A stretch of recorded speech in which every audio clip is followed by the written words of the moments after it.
Mr. Jeeva, is All my right. voice audible to you? Absolutely. Welcome, sir. Please call me Jiva. That will be easier for all of us. Thank you so much, Joffin. Okay. All right. Ramani, nice to see you with the elite group of people. Very different setup than what I have gotten used to looking at you. Let me know whenever you are all ready and then we can begin, okay? I Shall think we you're on start? mute, Ram.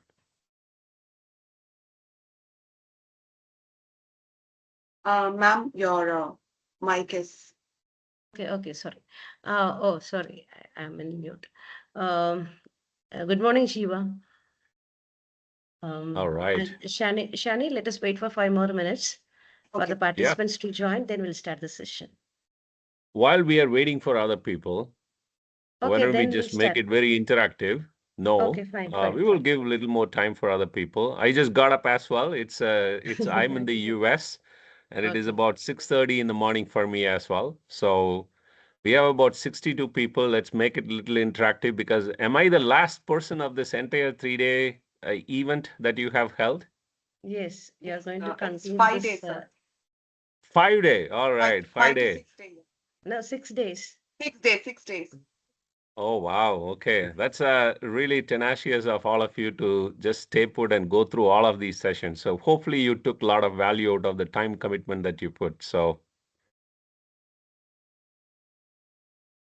let's make it a little interactive. I want to get a little bit of feedback from all the 5 sessions that you have done. If you can come off your mute, this is a friendly setup.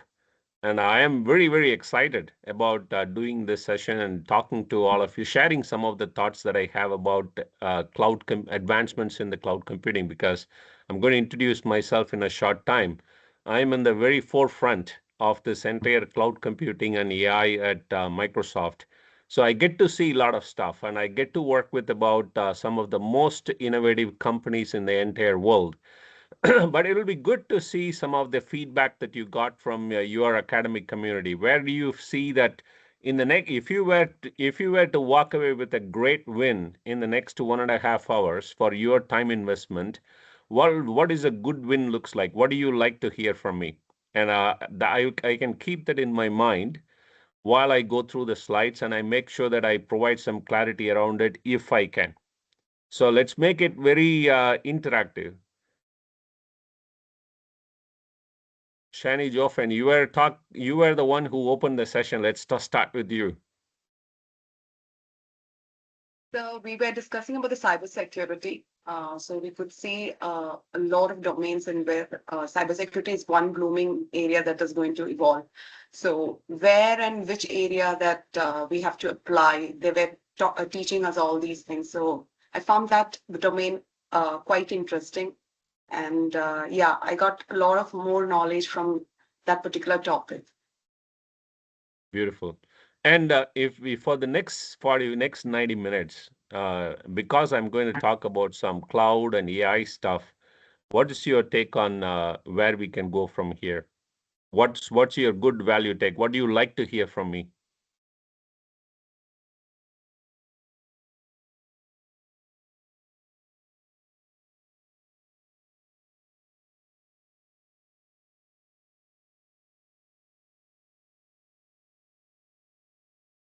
All right.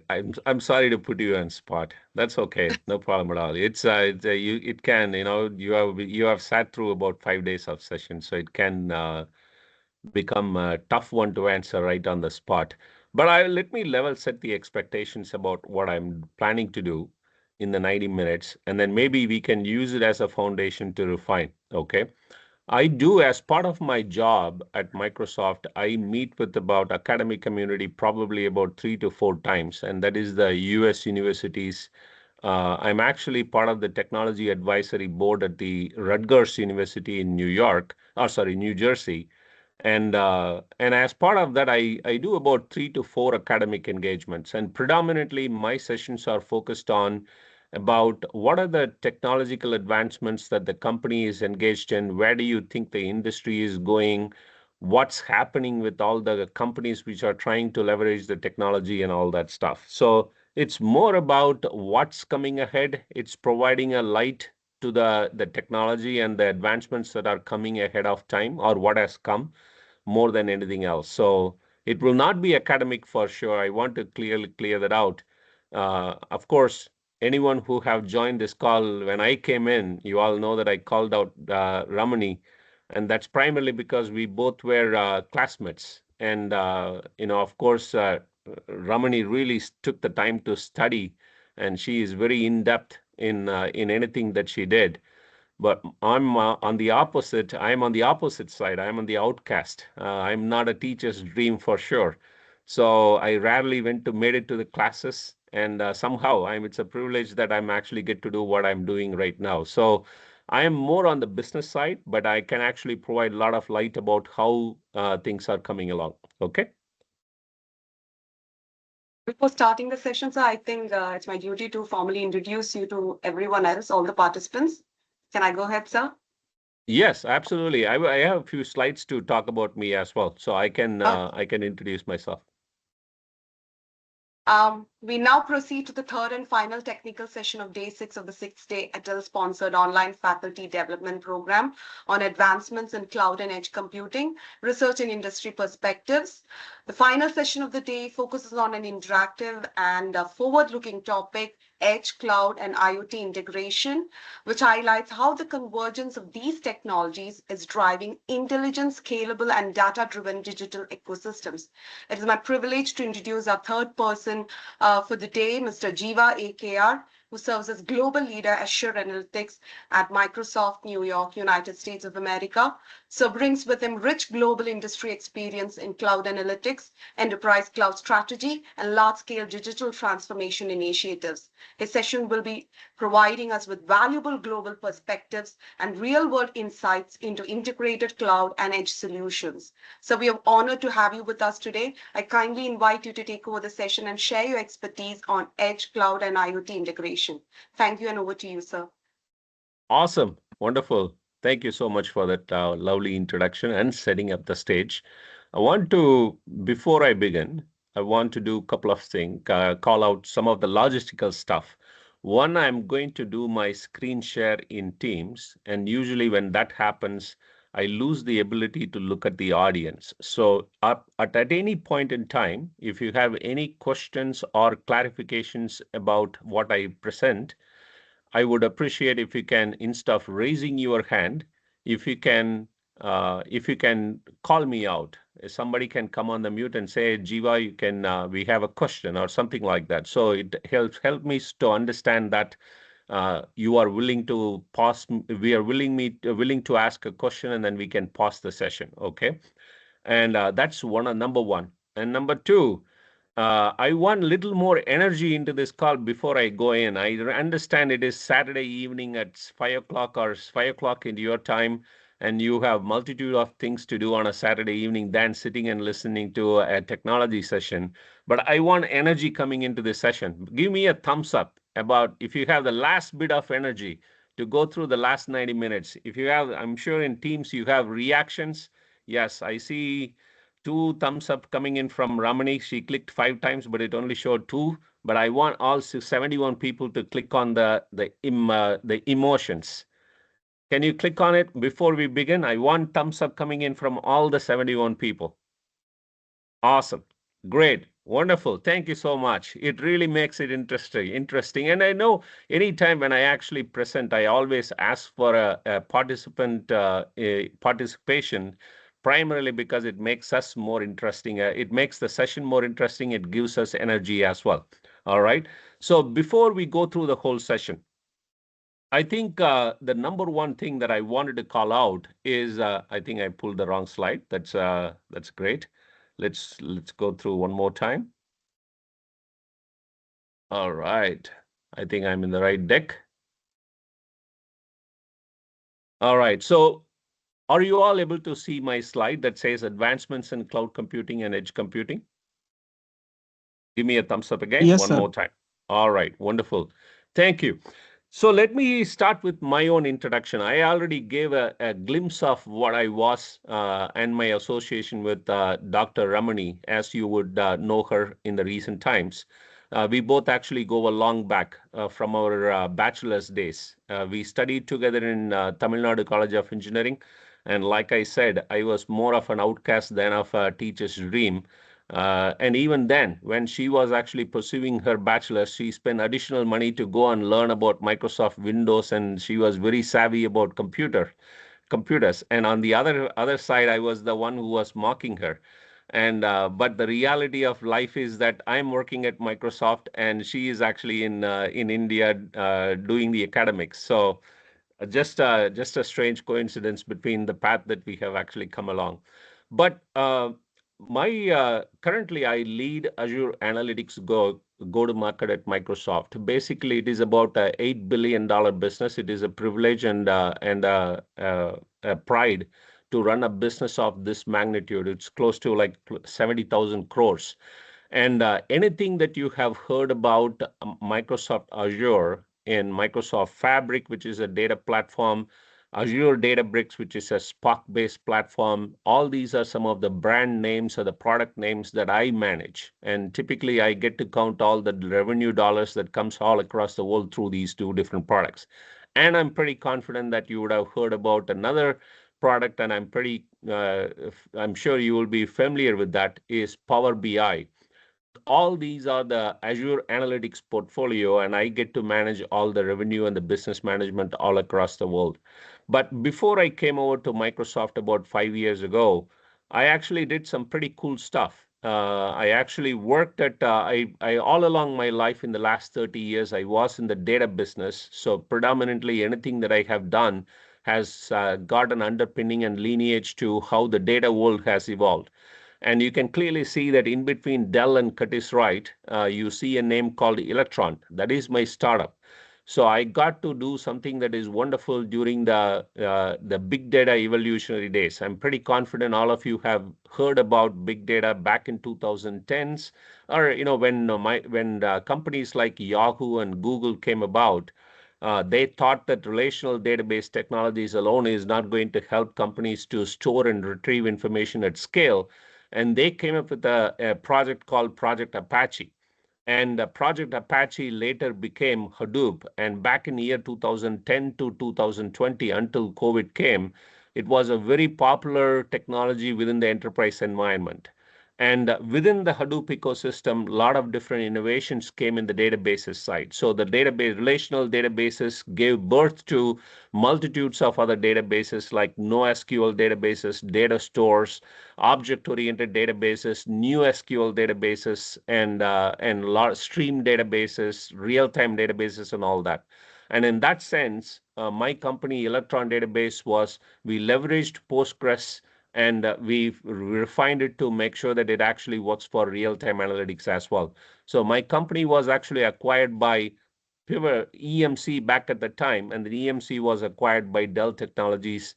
And then that's when I was running the data business for quite a period of time. But then like I said, I have raised 3 rounds of venture capital in the US. I have a rich experience of going through the evolution of the entire company from idea to acquisition. So that is something that I'm super proud of about what I have done within my career.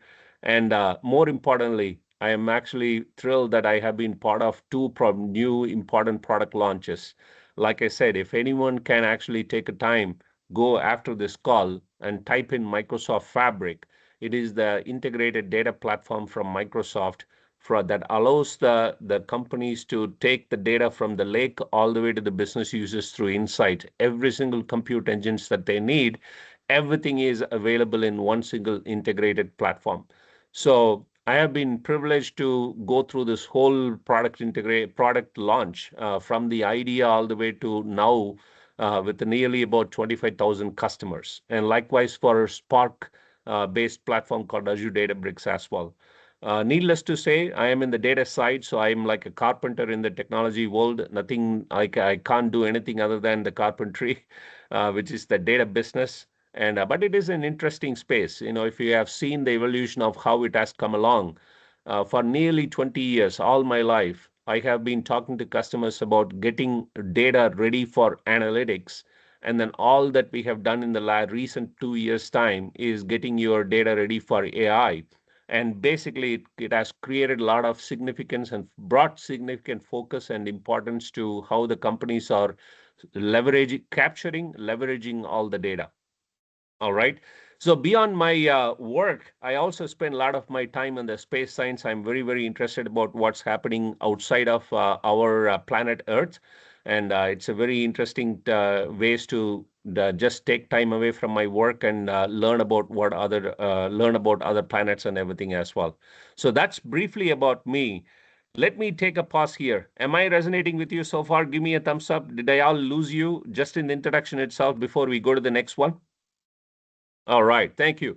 And I told you in the beginning itself that I'm actually joining the call from US, and I actually live in a city called Cleveland, Ohio, and I am a big proponent of a visual person. So you don't like to say I'm from this city when people can't associate themselves with. So I thought I will capture a picture of where I am doing the session from. If you drive from New York to Chicago, it takes about precisely 12 hours. And then I'm precisely in the sixth hour of either side. So if I turn west, I go to Chicago 6 hours, and then turn east 6 hours, I go to New York.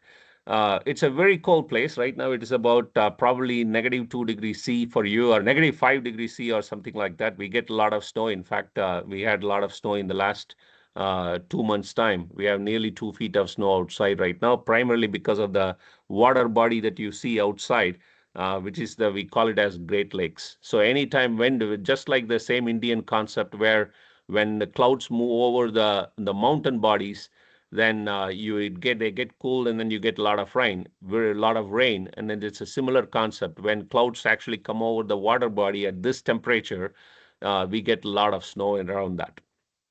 So that's a brief introduction about me and also about where I live. Now, I would like to share about where the industry is actually heading towards. I know the topic is actually edge and cloud integration, but integration could be multitudes of things, right? It could be taken as just physical integration of stuff, which the industry was figuring out a long period of time. Connecting two different things to make sense was a big deal for a majority of the time. And then we came into the world that now connecting the two things is not enough. Now we need to think about how do we actually bring data from all these things, and so we can actually observe and analyze, right? So monitoring purposes. And then we move to the world that monitoring and observation is not enough. We need to think about how we are actually going to observe and predict what's going to happen, right?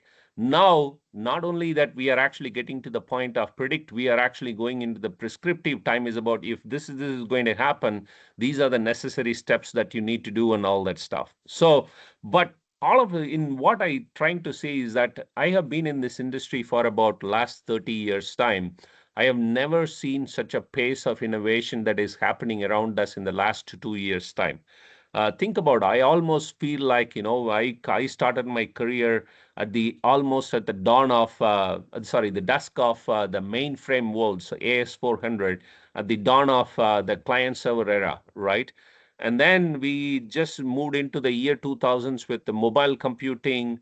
And then later 2000s, we saw about the emergence of cloud computing and all that stuff. But we were almost feeling like, we were coasting along in a parachute until 2022 in October. The chat GPT came along, and all of a sudden I feel like our parachute just landed in the middle of a race car track, and every single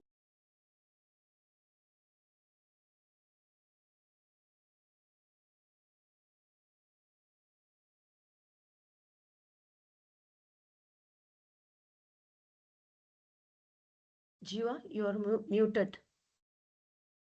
You are on mute. I think that's because somebody muted me. Okay, fine. All right. So now let's go through if you look at I am a big believer in telling a story. And to talk about how the rapid evolution of technologies and the pace of innovation is actually accelerating, it's important to put it in the context of the evolution of how humans have come along. We need to just think about for nearly 2.5 million years. Okay, it's in our human evolution. It's not really a big time. But if you think about it, if you go past all the way to the start of the 2.5 million years, and that's where the evidence of the humans as Homo sapiens were trying to make use of all the stones as weapons, right? All tools, not weapons. And from that age, all the way fast forward nearly about 2 million years, all that if you see the progress that we have made, the only innovation that we have actually, the evidence shows that only innovation that we have done is to how to tame a fire, right? It's a big deal because it led to a lot of other innovations. But for nearly 2 million years, as Homo sapiens, the only innovation, notable innovation that came in is only about fire. Now, fast forward all the way to 3500 BCs, that's when the evidence shows that we have invented the wheel. And then about 500 BC, we have gone through the ages of bronze and iron ages, which led to a lot of innovations, right? But if you look at 1,000 years ago, just about 1,500 to 1,800, one thing gets invented, and within a short period of time, relatively short period of time, we are landing the man on a moon. Okay, think about for a moment. This thing is called the printing press. Printing press is kind of like one of the most important radical accelerant in our technology innovation, because number one, it allowed us to capture all the innovations that came in our brain, and all the ideas that was get stored, and it allowed us to, more importantly, share that information and allowed other people to innovate on top of it, right? Even if you, whenever I talk about different type technologies, one of the most common thing that I get asked is about, is it a hype curve that we are going through? And I'm pretty confident that majority of you who are sitting in this session already would have heard about Gartner hype curve and all that stuff. So every time when there is a new technology comes in, the analyst firms actually predict what is going to be the impact of the technology, whether it is still going through a hype curve or is it here to stay and all that. So if you look at how AI has actually come along, is AI and big data is another facade, like other technologies that we have seen. What the evidence shows is that it is technically not, because if you think about the same printing press that I talked about, one of the most important project Madison project is something that it actually calculates the impact of GDP by technology. So if you think about printing press back in 1400 to 1800, the entire global GDP was about less than $500 billion. And then in year to 10,000 to 1,500 or 1,800, we come up with all the steam engine technologies and telegraph, which actually pushed the GDP to 10 till $10 trillion because we are connecting more and more. And then with the innovation of internal combustion engines and the planes, now we push the entire technology to nearly $100 trillion.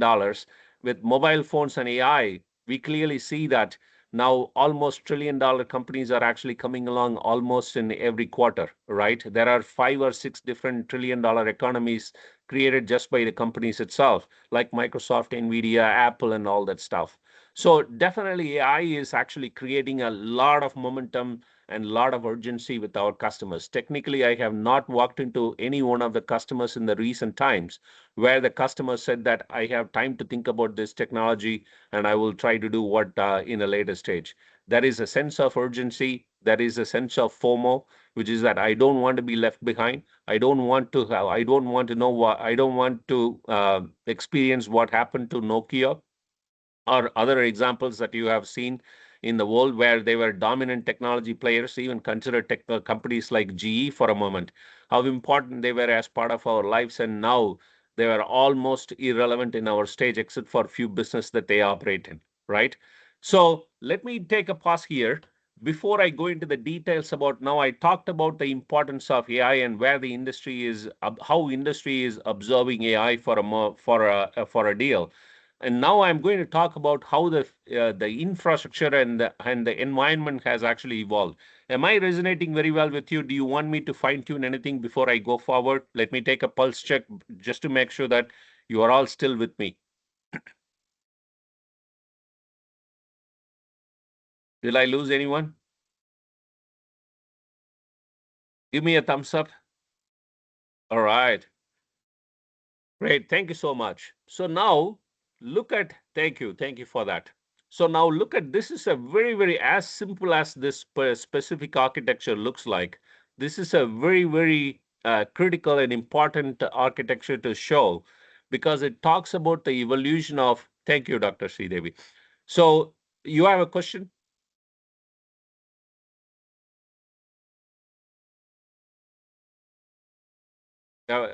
Is it a response or a question? Yes. Please ask me a question if you have a question, Dr. Sridevi. No, All sir, you right. can continue. No problem at all. No problem at all. So if you think about this is, as I said, as simple as this architecture looks like, in a super high level, this talks about the evolution of how we have come along in less than 40 years time. Like I said, most of us, and especially at my age that I have begun my career, I started with the all data center world. I started my career at the dawn of the client server era. So basically, the idea is that there are three things to it. Every single thing, every single application, every single thing that we did was actually centrally hosted and managed from a single location. And that's how the companies actually operated. And there are three common attributes to it, right? So anytime when we talked about applications, it was always centrally hosted and managed, like ERP, CRM, and all that. And number two, anytime when we talk about data, it is always the structured data that came from the applications like all the ERP, CRM, SEM, and all that, right? It's beautiful rows and columns. And then the third is that anytime when we call workload, what it meant is that it talks about only the operational reporting. Basically, what we did was to look at what we did yesterday, last week, last month, last quarter, last year, right? It's more about understanding about what has happened in the traditional sense of the business, trying to understand what happened in the past. But we have seen tremendous evolution of this entire environment in the last 40 years' time. We have gone far out of the data center in the recent times. So clearly you can see that number one, our IT environment means that it is not just confined to the data centers. Our workload means that it is not just confined only to the operational reporting. We have seen the emergence of AI ML becoming part of the whole process in the entire infrastructure. Number two, analytics means that it is not just focused on operational reporting, it is also the real-time analytics. In fact, majority of our customers today are all focused on real-time analytics. And I'm pretty confident you are all sitting on the benefit or the experience cycle of this entire real-time world where a delivery notification comes to you from Amazon or from DoorDash, Swiggy or something like that, right? So you can clearly see how the entire industry is operating based on real time. When you go and click on a website, they have an opportunity to interact with you and offer personalized offers to make sure that you actually complete a transaction and all that. So real-time analytics has actually have become a big deal within a lot of the enterprises because that's what's driving majority of the innovations that majority of the use cases in AI as well. And from that standpoint, 5G has become a big deal, right? For example, edge environment has become a critical part of the infrastructure for many of the companies. So when I talk about edge, it's a very nebulous term. No one can actually define what is an edge. For example, for a shipping company, you can host all the CRM, SCM applications in a central data center on a multi-cloud. But for an edge environment, let's assume that you are operating a ship. The whole ship as a GPS location could be an edge environment for you, or it could be the diesel engine, or it could be the fire detector, or otherwise the gas detector within the ship itself could be the edge itself. So it's a very difficult and nebulous term to define about what is an edge environment. But the idea is that the companies have actually figured out how to bring an access, how to connect, how to tap, how to collect, and how to make sense out of all this data in near real time. Okay. So back then, when I began my career about 20 years ago, one of the most important challenge for many of the organization is about how do I connect all these different stuff? How do I bring all the data into one common location? Because if you look at the edge environment, that's where the majority of the diversification of the things that exist, right? So for example, If you look at the communication protocol, we evolved from RS-232 and RS-482, which is kind of like a very simple protocol. But today there is like nearly 1,000 types of protocol that exist in the edge environment. And that makes it very, very complex for all the organizations to bring all the data, connect number one, and to bring all the data into one common location. And then we have seen the evolution of multi-cloud environment too. 99% of our top 1,000 customers today in the world are all multi-cloud customers. As much as I wish them to be all Azure only customers, every single one of them have got presence in Google and also in AWS as well. So what we have clearly seen is that what used to be a single on-prem, single beautiful data center, all the data held in one place. And I went through a career phase in my life where companies thought that they thought about data retention policies. Every 3 years, they will close all the emails out. Every 5 years, they will throw all the finance files out and all that stuff. So we have moved from data retention policies to now we call it as data as an asset for the entire organization, where everybody is trying to bring in more and more data, and everybody is trying to bring in hold more data to make sense out of them. Okay. So we have seen this entire evolution of what used to be a single on-prem has gone to multiple different on-prems and to multi-cloud environment for a customer too. So today, if you look at a large customer, and if you are a CIO of a large organization like Procter and Gamble or Unilever or any other companies, or even in Chevron as a oil and gas company, think about the massive infrastructure that you get to own from security perspective to even the data insights perspective. It's not just the traditional applications that you have, but it is also the edge environment that you need to connect and you physically bring in. I have been part of a big initiative with Westpac, which is actually another oil and gas firm in out of Australia. The entire platform in offshore is operated by robots, which is no human can need to go there unless there is a physical need for a human to go through. So, for example, just about 2 months ago, when Storm went through the whole platform, you can clearly see that the entire the infrastructure that we have actually built for the platform, we were able to analyze even the damages that happened in the platform without physically putting a foot on the platform, and we clearly knew which equipment requires which equipment and what are the things that we needed to fix, and then we flew 2 or 3 different personnel with the right stuff, nearly 1,000 kilometers off the coast of Brisbane to go and fix all this stuff. Sorry, Perth, to go and fix all this stuff. Okay, so you can clearly see that we have come to a point where you can operate an entire platform without putting a man or a person on the platform for any point in time to completely operate. So now all of these things are possible primarily because of two things. One, edge is actually transforming this entire physical world into the data, right? All the examples and the example that I mentioned about offshore platform, remote offshore platform operating independently becomes possible only because that we have an acute sense of what really happens with every single equipment on the platform, and that's through the data, right? And processing the data becomes possible because of two big innovations that has actually come along to aid us in the last 4 to 5 years time. So number one, IPv6 connect provides the granularity of a salt to go and connect. Today we can connect about nearly 340 billion things with all the IPv6 bandwidth that we have, which is much more than anything that we could actually need at this point in time, right? Nearly 300 times more than what we really operate at this point in given time.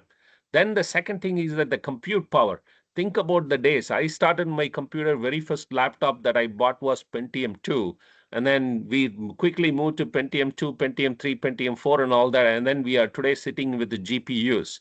Think about for a moment, just in the last 20 years alone, the explosion of the computing power that we have in our hand is nearly 100,000 times X.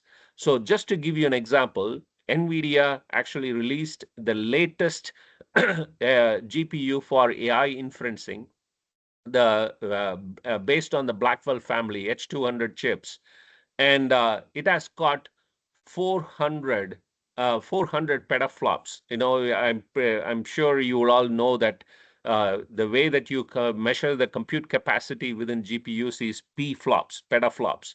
So basically, what it means is that with the most powerful chip that we have and with the NVIDIA today, if you were to download a good Bollywood movie for 2.5 hour movie, you can do it in 0.1 second. That's the speed of the chip. Basically, with one chip, you can actually do the real-time simulation of the entire world's weather in less than 5 minutes time. Think about for a moment the computing capacity that we have in our hand. And I don't know whether you know this or not, even every single one of our cars today has got minimum 50 different chips that processes data in different ways. And we carry our cell phones that we carry is much more than the Apollo, the rocket that was sent to the moon about 30 years ago.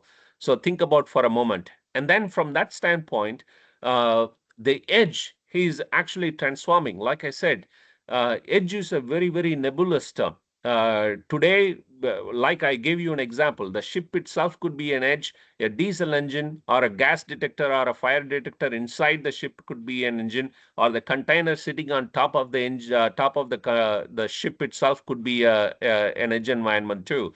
Now we have seen the evolution of the edge environment. So from 5G and 4K videos, we have seen that autonomous vehicles are becoming popular. It's already a reality in the US.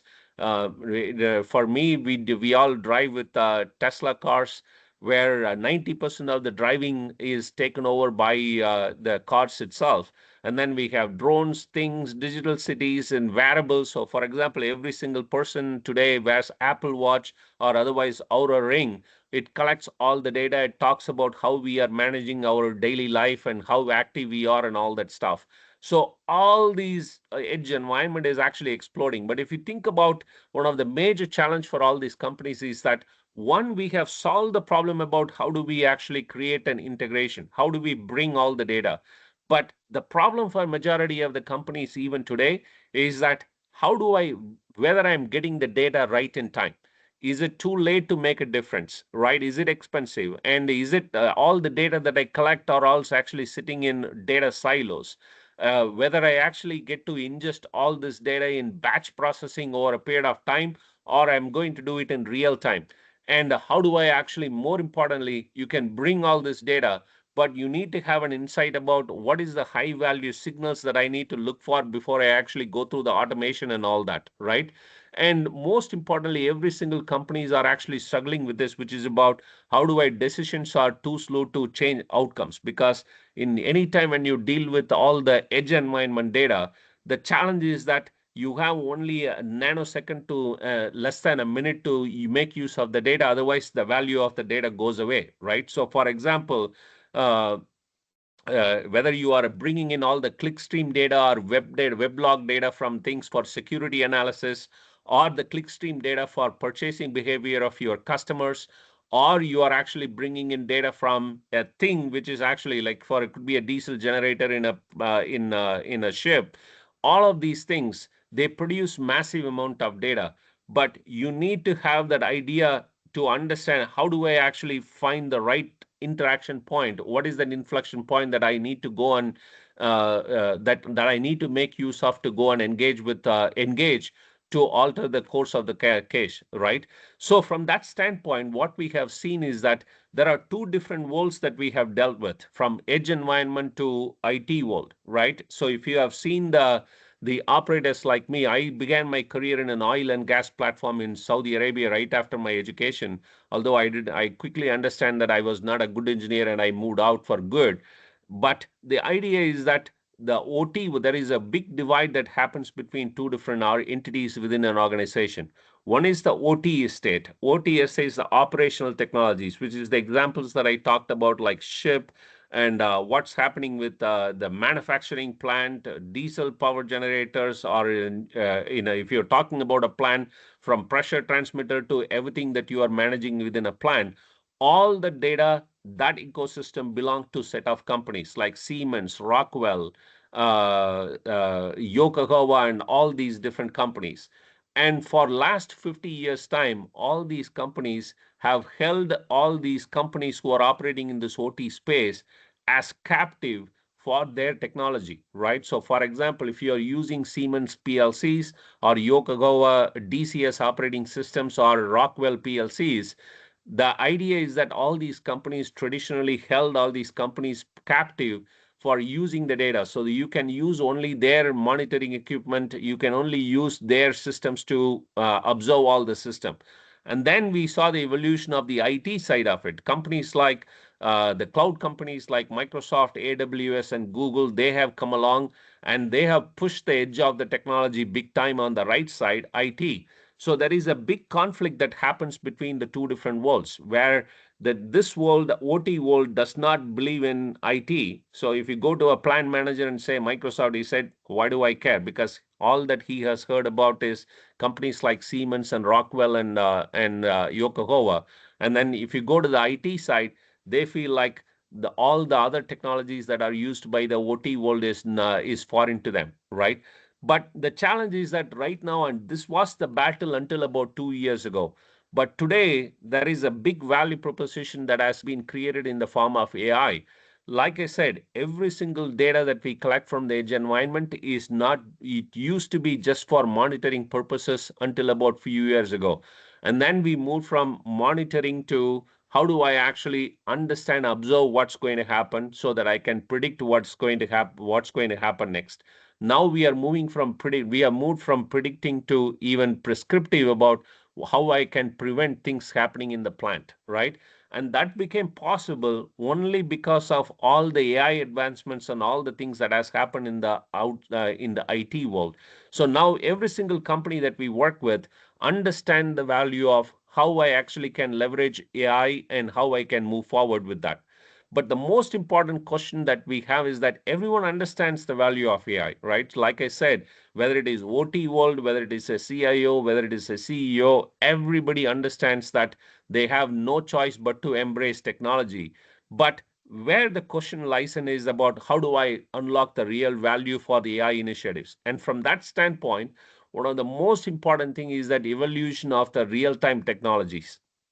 So real-time analytics that I talked about in the beginning itself, finding signals that matter, that taking the right actions in time to change the outcomes. And that is where the prescriptive world is actually getting towards. And that gave birth to the real-time intelligence. Like I said in the beginning itself, if you look at the entire original architecture that I showed about, from multi-cloud to data center to 5G to edge cloud to edge, and what we have seen is that the evolution of different workloads that we talked about. One, the real-time analytics and all the monitoring that happens in the edge world, and operational analytics and AI ML workloads that's happening. And I told you that 90% of the world today is running on real time. 90% of the companies' use cases today rely on real-time intelligence. You look at the number of services that we use, from our cell phone to anything that you buy in cell phone, all the way to ordering food in around you. You use a lot of the companies use a lot of real-time intelligence, right? So from that standpoint, let's look at how this entire real-time analytics market has come along in the last 10 years time. Like I said, 10 years ago, when I was talking to customers about real-time analytics, there was not even a single customer who said. There were only a very handful of customers who were really doing a lot of real-time analytics use cases, and that's only for mission critical stuff. And the reason for that is that until now, real-time analytics was very cost prohibitive for a lot of these companies, because like I mentioned in the beginning itself, that companies figured out how to connect different things and so that they can bring data. But the problem is that how do I find valuable insight and valuable inflection point in that monitoring pace, where I can use that to go and observe, right? How I can interact with that, implement my systems and the corrective actions and all that. So the cost versus value, in order to do all of these things, the cost versus benefit was a big challenge for majority of these companies. But today, with all the open source technologies and lot of the plethora of all the evolutionary technologies that has come along in the last 20 years time, it is the connecting a thing and collecting all the data and making sense out of the data in near real time is not really a big deal at all. So some of these companies, because you are in an academic community, I thought that putting all these companies' logos in one place will be helpful for you to talk to your students about how the technologies come along. So, for example, Kafka is a technology itself. It's not just a company name. Likewise, Spark is a technology itself for data processing that you see right here. It is not a technology name itself. So there are a lot of technology names that the technologies that we have that I have captured here, which will be very useful for you to share with your students as well. But what has happened in the last 1 year time? I was talking about last 10 years time. Talking about 10 years ago, there were only very few customers who were doing real-time analytics. And then I showed you in the prior slide that in the last 10 years time, all these are the different technologies that has come along to make real-time analytics possible. But what has happened in the last 1 year time is we are pushing the edge even higher, even further down, where the evolution of the no-code, low-code connectors that have come along. So for example, this is a chart that I pulled in from my own product called Microsoft Fabric. We have nearly thousands of pre-built connectors available in Microsoft Fabric platform where the companies don't have to do any hard coding at all. You can literally drag and drop a data source and you can immediately start to stream data directly from the data platforms itself. So think about for all the data, external data sources that we have captured here. So if you were to understand one of the biggest thing that has happened in the connection world, the real-time analytics world, that it is just the explosion of the connectors, and more importantly, the emergence of the low code and no code connection ability to low code, no code connecting with the systems that has emerged big time into this. Okay. So let me take a pause here. I know I'm going through a lot in a very short period of time, and I dived so much into this real-time thing.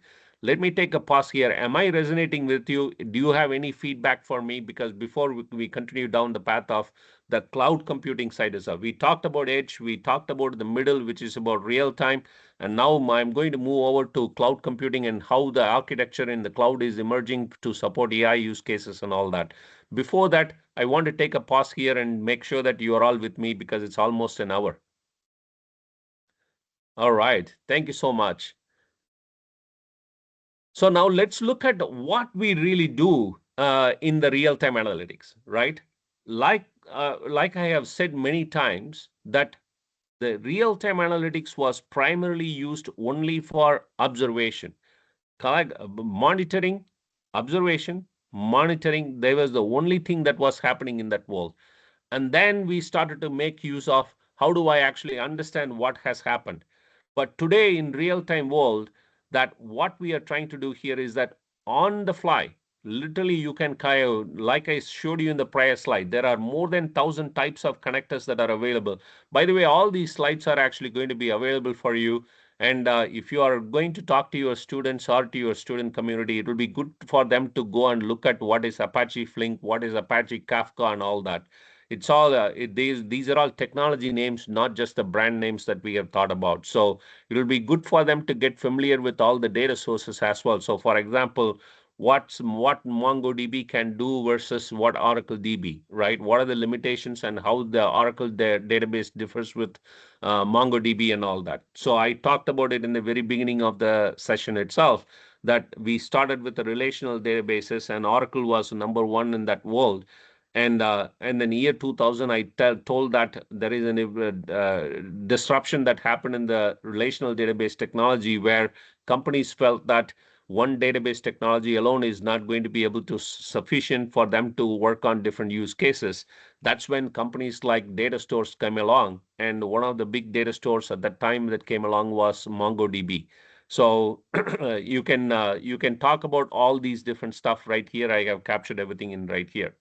And before I go into the details about one of the things, in order to make sure that we unify all the data from the edge environment and to make real-time analytics possible, there is a big evolution that is happening. Another thing that's happening in industry is that just like how we have seen when internet came along, we saw Internet Explorer and versus Netscape. That was the two browsers that we saw emerging. And then now we use Edge browser versus Chrome. Predominantly, some people use Firefox and all that stuff. But you can clearly see that the browser war has been actually settled for good. All these companies have got a definitive market share with their own product, and not that we wake up every morning and looking to go and find a new browser, right? So we are all got used to Chrome, Edge, or Firefox, depending on what our comfort limits are. Between these three, we cover 99% of the population. Likewise, we saw the same fight that happened when mobile computing came along. Is it just iOS or is it just Android? Now we clearly see that both of those technologies started to become a staple. Not that we are looking for a new mobile operating system when we wake up. Our life is good with just with the two choices that we have between iOS and mobile. Likewise, we have seen the evolution of the personal computing, the emergence of laptop, and now we saw the emergence of iOS for people who didn't like the PC world too. So again, that world has actually been settled.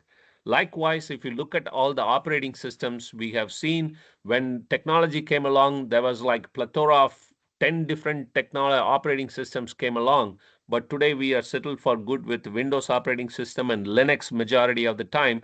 Between the two, we cover nearly 90% of the enterprise architecture. And then for 10%, we have Unix and probably some few stragglers after that too. Likewise, what's happening today in the world is that in order to make all this real-time analytics possible, that when I said this in the beginning itself, edge environment is a very, very complex environment because previously we used to connect only with RS-232 and RS-482, which are the physical ports, like even we use today before the HDMI world came along with our computers. But if you look at all the IoT devices, they all have their own protocols, right? There is a multitudes of connections, multitudes of protocols, and the data formats that they send are all inconsistent. So when you try to bring all those data into one common place, and when you are trying to make sense out of the data in near real time to make an impact and to leverage it and to find the signal to work on it and to activate further quotients, one of the most important challenges that companies operated with today is the data formats, right? So for imagine if 10 people are if Ramani is asking her students to send submit a thesis, and if 30 people in the class send all their assignment work in 30 different formats. So PDF, one person sends it in GPG, PNG, and the other one sends in physical hard copy file. And imagine if they are all saying one sends in mobile phone and all that, how complex it would be for the person to go and simply sit and work on it, right? So right now, as we speak, there is a big war that is happening in this world. That is the data format, which is going to be the open standard for the data formats. And I request you to all spend time to learn about all these three. Number one, companies like Netflix, which is the streaming video companies, Amazon Prime and all that, which is the streaming video companies, they are trying to leverage a technology called Iceberg. Iceberg is a data format that is actually very very useful for it's an open standard format for companies which are using a very high density video files. And then companies like Airbnb and then DoorDash, Swiggy and all these different type of companies which does not require video streaming, but they work on Uber type of services. Those type of companies, they are championing another data format called um, Hudi, okay, HUDI. So Iceberg, Hudi, and then the companies like Microsoft and Azure Databricks and all these different types of companies, we are trying to champion something called the Delta Lake. Delta Lake gives an impression that it is actually a lake, but it is not. It is actually it's a name of the data format called the Delta Lake. So right now in the industry, there is a big war that is happening between all these companies about which one particular data format is going to be the common open format that companies can actually leverage. So that's why I gave an examples about how the technology has evolved, which is Android versus iOS, Windows versus Linux, and we have seen the evolution of different examples that I have talked about. In the same way today, in the Internet Explorer and all that stuff, the same way today, what we are seeing is that's the big competitive environment that's happening, which is about how the companies are actually going to store in open format. So irrespective of whichever the data, whichever the IoT device, and which sends the data, and wherever you collect all the data coming in from all these devices, all those data is going to be stored automatically in one single open format, so that every single application or the business user who uses the data don't have to start an analytic project by doing a data transformation. If you talk to any traditional analyst in the recent times, you can clearly see that 90% of the time that they spent is all on preparing the data for analytics, which is about how do I actually take this to three different formats to one, and how do I source all the data. This is where 70% of the time in analytics is being spent. Let me take water and then I will come back for a moment.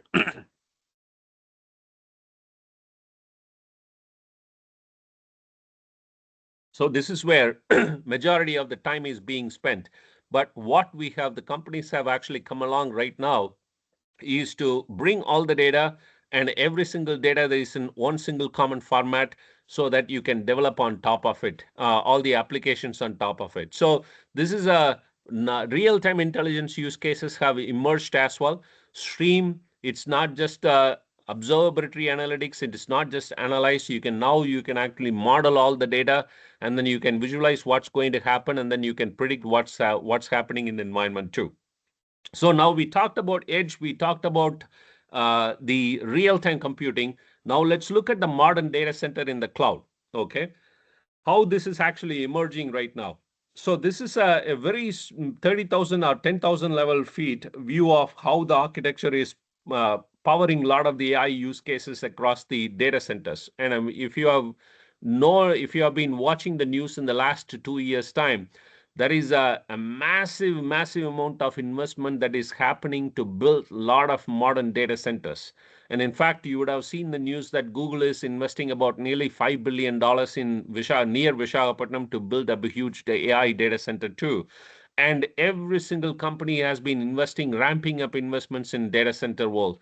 And if you look at the architecture of what we are trying to build, this represents the view of what we are trying to do. One is the AI infrastructure, which talks about all the compute, the GPUs, the network, and all the stuff that we have actually built along. That enables the capability between cloud and edge. That's very clear. Then we have the emergence of all the foundational models, and I'm pretty confident all of you are already familiar with the OpenAI and Anthropic, Grok, and all the different things. I just named three, but in real world, in Microsoft Foundry, AI Foundry today, we have about more than 3,000 models, both LLMs and also the SLMs, because we have understood that not all use cases require large language models. Lot of use cases which can be supported with a very time effective, cost effective, and also the compute effective, the short language models, small language models as well, the SLMs. So we have nearly 3,000 models that are actually available. And then the data infrastructure, which we talked about. So I talked about Microsoft Fabric, Azure Databricks as two different platforms. And I talked about the value of holding all the data in one single place, in one single format, and then all the AI orchestration and tool chains, basically all the tools that you need to build all the different stuff.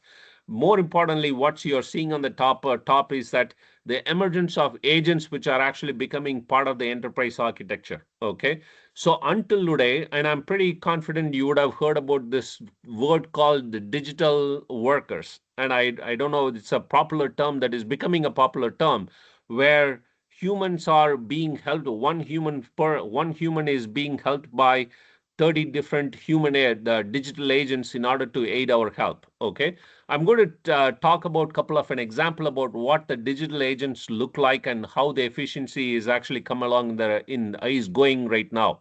So right now at this point in time where we are reaching a completely new era of digitization, basically what it talks about is that until today, everything that we did, anything that we did for observing, monitoring, and to do anything in the world, a human was important, part of the loop for enabling all of these whole chain. But what's happening with the agentic AI systems is that's where the future is heading towards right now. That almost every single company that I work with today are already actively working on agentic AI systems. The agentic AI systems is many people misunderstand that it is not a single purpose agent. So, for example, that if you you have our Microsoft Teams, and Microsoft Teams has got a Copilot logo, and if you click on it, that is an agent which can actually summarize all the notes. It can actually provide you the summary of the entire 90-minute session and all the learnings and all that stuff. That is an agent that you can leverage. Similarly, you have Microsoft Word and Excel, which has got their own Copilot. Kind of, you can call it as an agent, which do summarization, content creation, and all that stuff. So you can just type saying that, hey, I want to write an email to Dr. Ramani thanking for the opportunity, and it will immediately draft and send an email out. Okay, so those are single purpose and agents. But what we are talking about is the multiple agents working together autonomously and more importantly, making decisions on their self. In order to do that, today this is how the landscape looks like. Okay, in order to go from where we are at right now to the future where multi-agentic AI systems look across, this is the landscape that we are actually dealing with. So this is just a list of companies that we have put together, that if companies want to move from this side to multi-agent, to build a future with multi-agentic AI systems, then these are the number of systems and technologies that they have to work together to put together all the systems. So what I was talking to today is that it is being simplified. So the reason why I wanted to share with you is that this is the complexity that we deal with, just like I showed you in the edge environment, real-time analytics and all that stuff. But in the data and AI data center world, in the cloud environment, these are the number of technologies that exist today. But the work, a lot of these companies like cloud providers like Microsoft, AWS, and Google, we are all working to simplify this entire architecture to a consumable state where companies don't have to spend time doing all the unifications and integrations and all that stuff. Now, I talked about agentic AI systems, right? I want to provide a line of sight about how this is going to go. Until about 3 years ago, there was a companies like Appian, UiPath, all these different type of companies came along which did RPAs, robotic process automation. Basically, all these companies, what they did was they created a radio button opportunity. So at any time when you go through a workflow, they have an ability to understand what the automation looks like. They created a streamlined workflow. So for example, if you're age 50, it will kick off another workflow.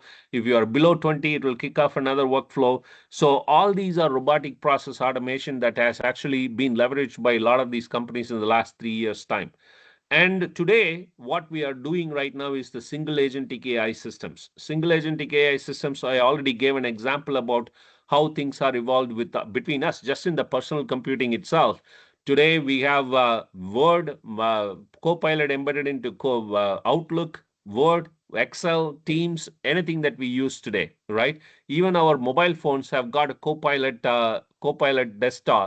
app that you can leverage for doing basic things. In fact, I used it day before yesterday while I was traveling. I had 3 hours to spend time in Tampa, Florida, before I catch my flight. And then I asked the co-pilot, said, "Give me an itinerary that I can do in 3 hours in Tampa." And it immediately calculated, immediately understood where I was standing when I was actually firing that query. And it said that take a cab, go to this museum, And in the museum, these are the 2, 3 artifacts that they have, and then go from here to the nearby restaurant, and this is a very popular restaurant, and you can have a dinner, and from there your airport is about 45 to 50 minutes, and you can actually get on the plane right on time. Think about that for a moment, okay?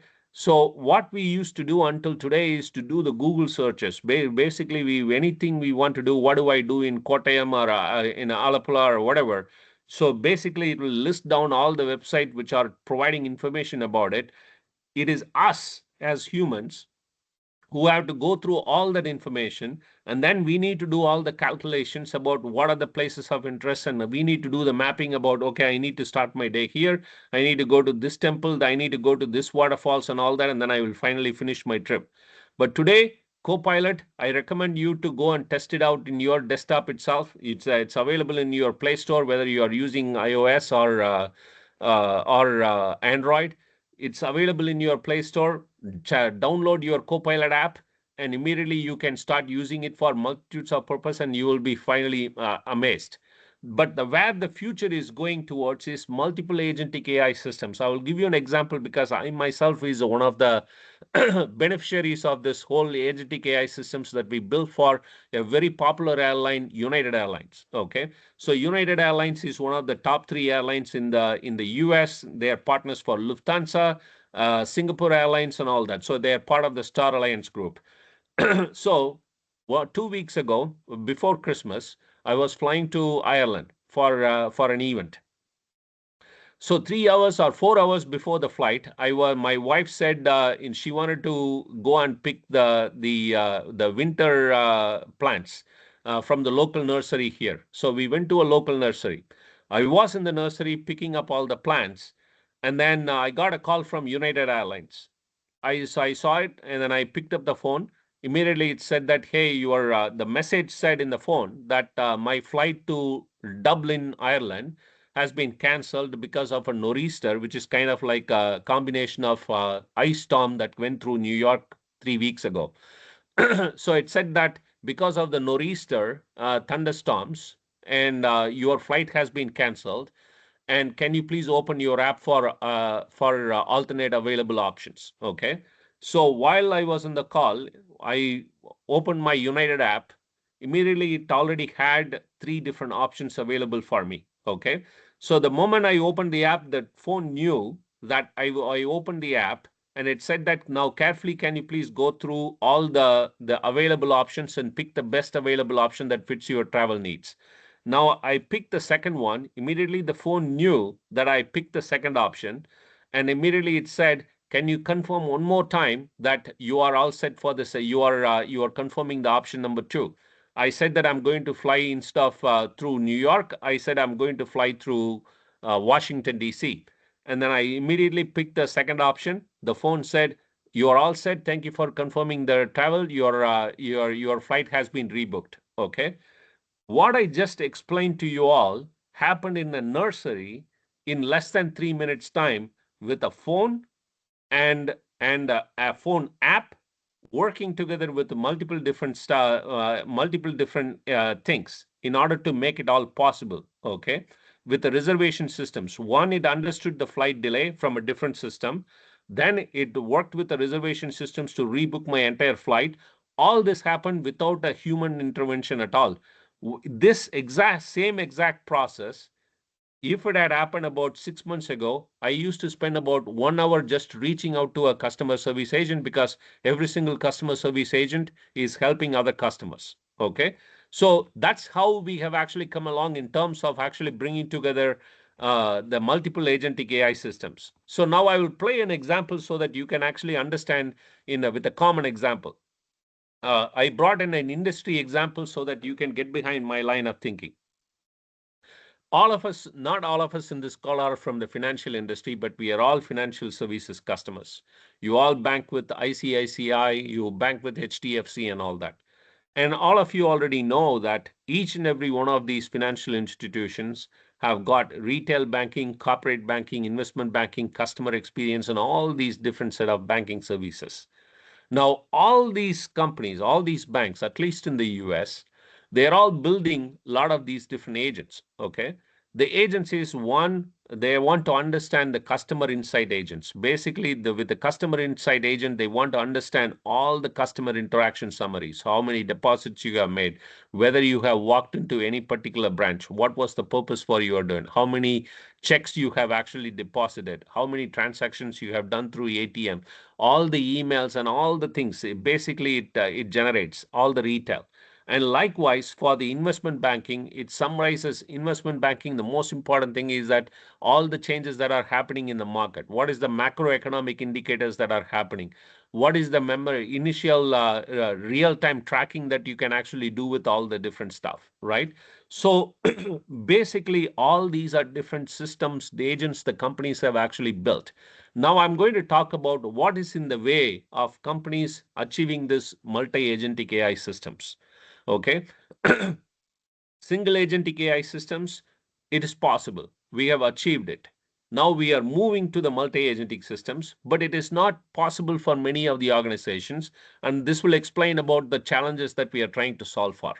Now, let's look at all these individual banking corporations. Number one, okay.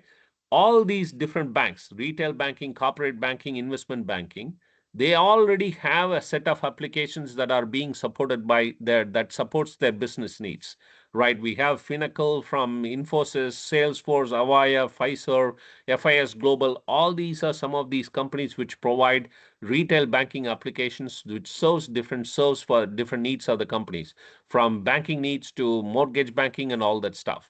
Likewise, for investment banking, Moody Analytics, FICO Score, and Tableau and Power, ServiceNow Risk Management. All these are different things that we have seen the companies actually leverage.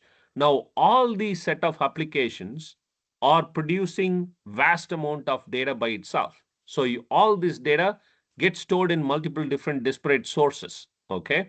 So, for example, Salesforce that you see here, Avaya, Fiserv, FIS Global, depending on all the databases that they have chosen, it could be sitting in a database, in an Oracle database, or in a Postgres, or in a SQL Server. All this data sits in a all these different places. Now, all these banks worked with already have nearly 30, 40-year-old of historical data.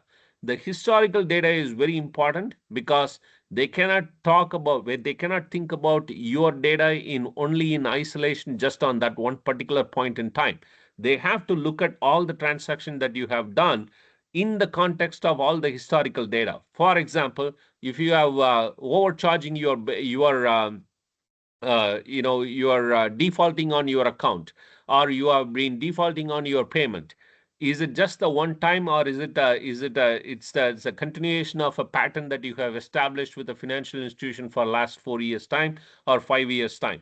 So when agents are monitoring all these different things, so for example, when you default on a check, one of the most important thing that at least the financial institutions in the US do is that they will do a courtesy waiver of the penalty. So, for example, they charge $30 for every dollar that you have charged beyond what is your available account, what is available in your account, and then for a minimum amount, and then they charge $30 or something like that for going over the account limit. But all those things happens with agents, so you don't have to call the bank and they don't have to do it. If that one particular default that you have done or missed payment is because only one time, automatically it takes care of it, and it doesn't assess the penalty charges for that. But if you have done it over last 6 years time, 30 different defaults, then the agent understands that this is a pattern that you have established and it will penalize you for doing it. So historical data is very, very important. So when you deploy all these agents, the majority of the complexity that exists for all these agents is that, is it going to work, all these agents are going to work with only the real-time data that is coming in from all these sources that you have, which is again not consistent, but it is actually a lot of different systems supporting it. And how do you actually bring all of these things? That's the massive challenge that every single company is trying to address. I try to super simplify it to a point where you can get behind the line of thinking, but this represents the view of about what the major challenge that companies are actually trying to address while they're actually enabling multi-agentic AI systems.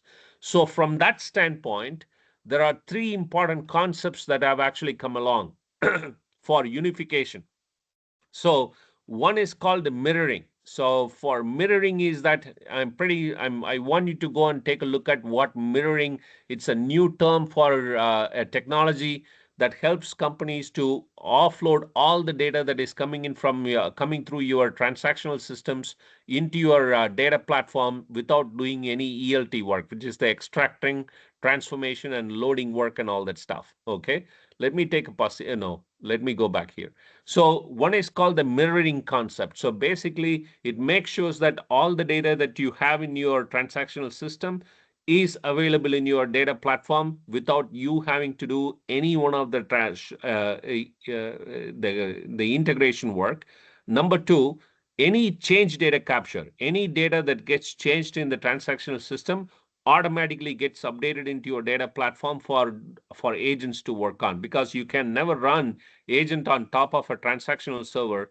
It needs to run on a data platform because of the same thing that I explained about, that both you need to have real-time data and also the historical data for you to enable a lot of different use cases. Then the second thing is that there is a new concept called shortcut. Basically, there are a lot of companies which actually try to do the data virtualization for a long period of time. And today we have come to a point where you can achieve shortcut, basically that connecting all these different sources into one thing. So for example, you might have your data sitting in your Google Cloud S3, Amazon S3, AWS S3, or in other data sources like Dataverse and all that stuff. And all those data can be actually not brought in. You have access to data without having to move all the data. So shortcut is another emerging concept. Basically, if you think about it, the best example that I give you is that, so sometimes we work on a file like a Word document or Excel on any particular assignment. And then when you want to save it, we usually save it in our desktop, right? And then we save it and we create a shortcut in our desktop. So basically, when you create a shortcut for that file in our desktop, it is not that we are storing that information in the desktop itself. It is only the shortcut to the original file where we have actually showed so that we can easily access. You can imagine the shortcut that we have, the new emerging concept of shortcut in data platform is like the same desktop that we have in our personal computers. Basically, it gives you don't have to go and identify the location. It gives you the access to wherever the physical locations are. So without having to compromise all the security and all the other regulatory requirements of the company, you can access the files in that. So those are the two concepts which have emerged along, which is mirroring and also the shortcut, which brings all these different systems, transactional databases, all the unstructured data from the devices and all the other systems, so that your agents can actually work on top of it. So every single company today, in order to empower this multi-agentic AI systems, they are working on something called unifying the data. And that is what I talked about, is through the form of shortcut and mirroring and all that. And then the second thing is that every single company needs to have a robust layer. And this is another emerging thing in the industry where previously there are, like I talked about, for every single company who built a data infrastructure, they have to start with ingestion infrastructure. Then you have to standardize all the data. Then you have to do all the cleansing and quality work and all that stuff. But today, there is a automation layer that is actually built into platforms like Microsoft Fabric, which I will highly recommend you to go and take a look at it.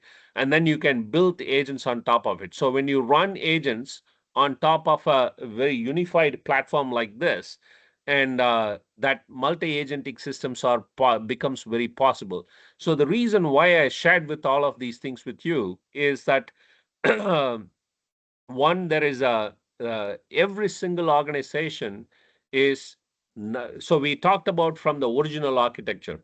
So we started the whole conversation with data centers, about how every single company used to have only one single on-prem, and a majority of the applications that they actually did are all centrally hosted, and only data that they collected was the beautiful structured data that came from the applications like ERP, CRM, SEM, and all that. And then we talked about how the workloads went beyond just the operational reporting.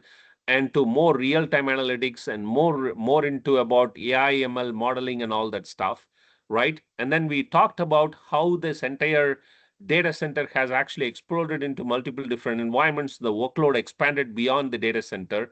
We talked about edge environment. We talked about how the evolution has happened in the edge, where the challenge used to be that integrations of all the devices became a big deal, and bringing all the data from multiple different places into one common place was a big deal. But all those things have been settled. I talked about some examples of that. And then I talked about emergence of real-time computing, both in the sense of uh, running their entire enterprise, but also from enabling AI use cases perspective. I talked about different technologies which are empowering all these real-time use cases, right? So we have seen about how this siloed technology is making wave in the recent 1 year time, about how we have brought in all these connectors, almost like a low code, no code, where you can drag and drop all the different data sources and automatically you can just figure it out.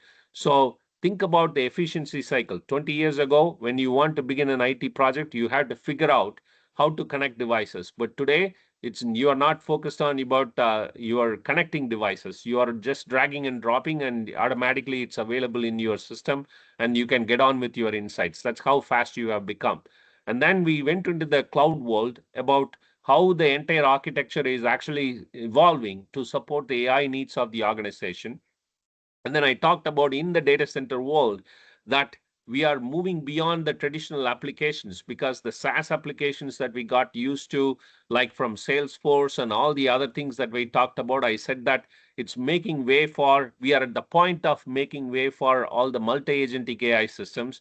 I talked about an example of the financial services industry where all these different stuff, where what's happening in different world is working together. So for example, in a risk world, a transaction gets understood, transaction is flagged by the agent when going through the automated clearing for the financial institution. Immediately the risk analyzer agent comes in. It understands whether that transaction is actually based in the history or is it a one-off transaction. It alerts the human agent to go and take a look at it. Now that person can actually go and look at all the different stuff. Immediately when he acknowledges it, the another agent can pop in and block all the transaction, preventing the risk for the financial institution. So we are moving to the multi-agentic AI systems, and I talked about the challenges that are happening in that world. So in order to enable all these different stuff, the future emergence of the data center, I talked about it in a very super high level about about the architecture, starting from infrastructure to the models, to the data, to models, and also the agents running on top of it and all that. So this is a if you were to build an enterprise architecture, this if you were to build a new enterprise IT environment for your organization, this is the architecture looks like for you in a super high level. Basically, you need to have a cloud native infrastructure which supports your scalability of the requirements. Scalability is very important because, for example, I can give you an example of during Diwali time, how many people would have ordered things from Amazon or from Flipkart versus how much they will order today. There is a big two different ones, right? So an enterprise cannot build an infrastructure just for that one day, but you need to have that scalability factor in order to make sure that you are not you are providing the best customer experience. So from that standpoint, we talked about you need to have a secure and also cloud native resilient infrastructure that allows for your scalability. And you talked about data foundations are very critical, because data foundation, like I said, is not going to be your hold the data where you hold all the data in multiple different formats. It has to be in one single open format. It has to be in every single compute engines that runs on the data foundation should be able to access that open standard format without having to do any data transformation. And then your AI platform, which all talks about your AI tools that you get, toolkit that you need, the app toolkit that you need, and all that stuff. That's on the one. What's enabling all these things is the real-time intelligence, in real-time intelligence between the edge and the cloud and all the other applications that you have. And in order to support that, you need to have the AI-ready databases, right? So AI-ready databases means that it's a cloud-native, highly scalable databases. So for example, even ChatGPT, OpenAI, runs on Cosmos DB, one of the one of the NoSQL databases from Microsoft.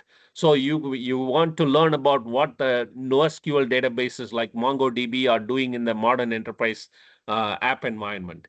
And then you need to develop modern applications. Modern applications are not the monolithic applications that we developed over a period of years and months.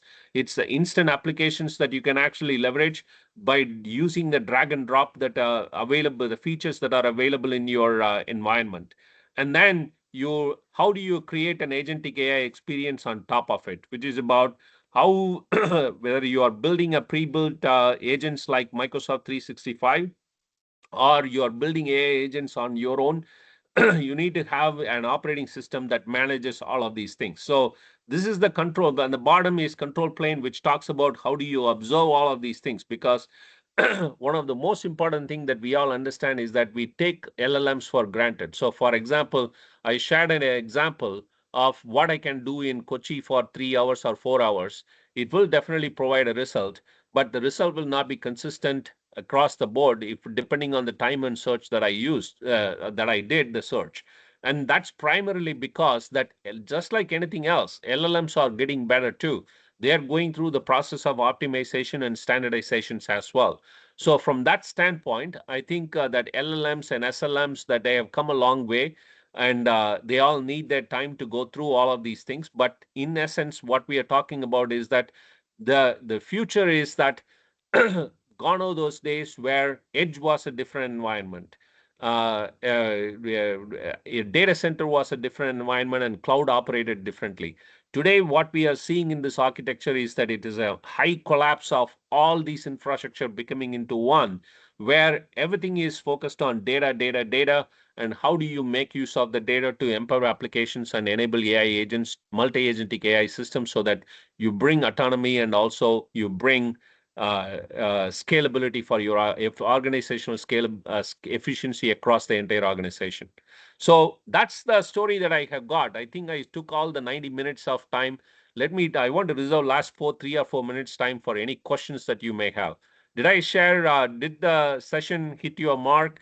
I will be happy to do one more session just in case if you are looking for anything in specific, but I hope I was able to share all the things that we experience in the forefront of technology with you and what we are doing with companies with you, so that you can think about how you can leverage this information and shape your academic community as well.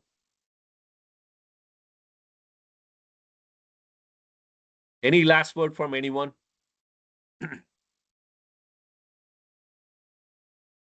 Did I let you all sleep?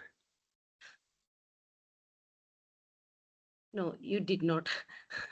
uh, uh, Jeeva, thank you so much for your time. I'm sorry for troubling you at this winter morning.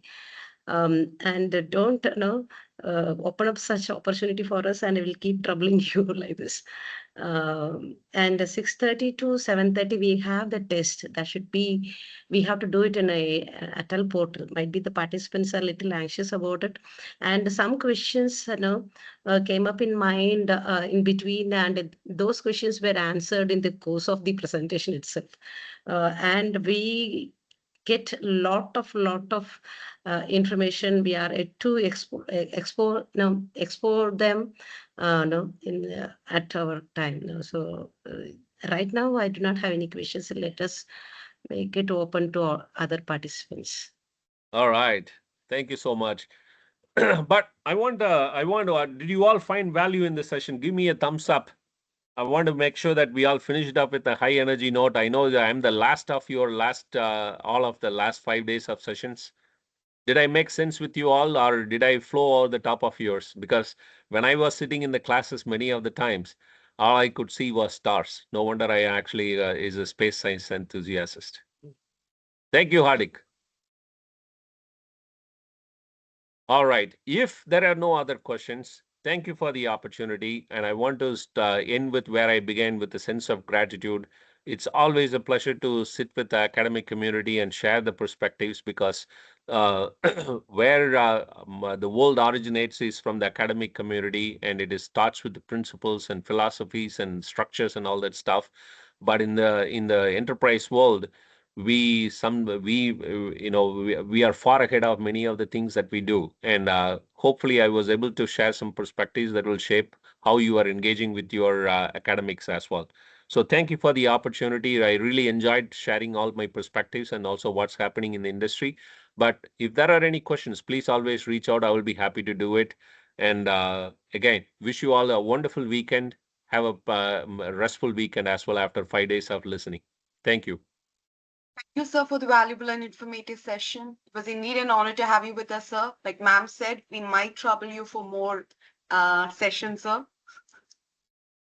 Absolutely. Absolutely, Shani. Yeah, thank you so much. Thank you so much, Have a sir. pleasant weekend. Bye-bye. Yeah.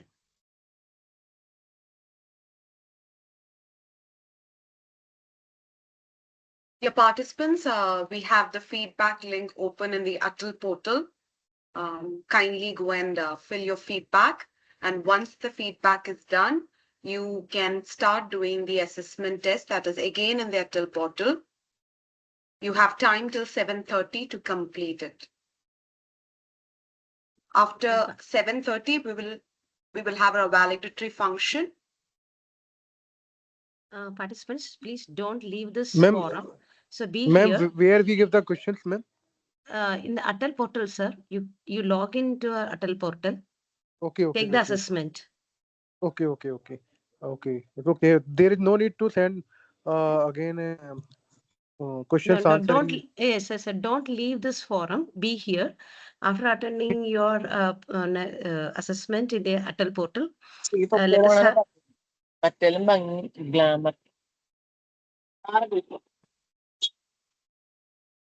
Dear participants, you can access your ATAL portal and then you have the feedback link over there. Kindly do the feedback, and once after that, you can attempt your assessment. Again, that is in the ATAL portal.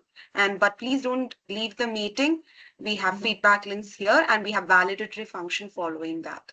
Thank you.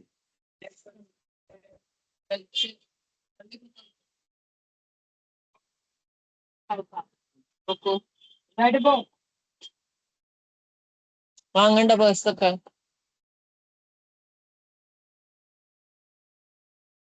എന്തത് വെറുതെ just ഇവിടെ കയറിയത് Hello, ma'am.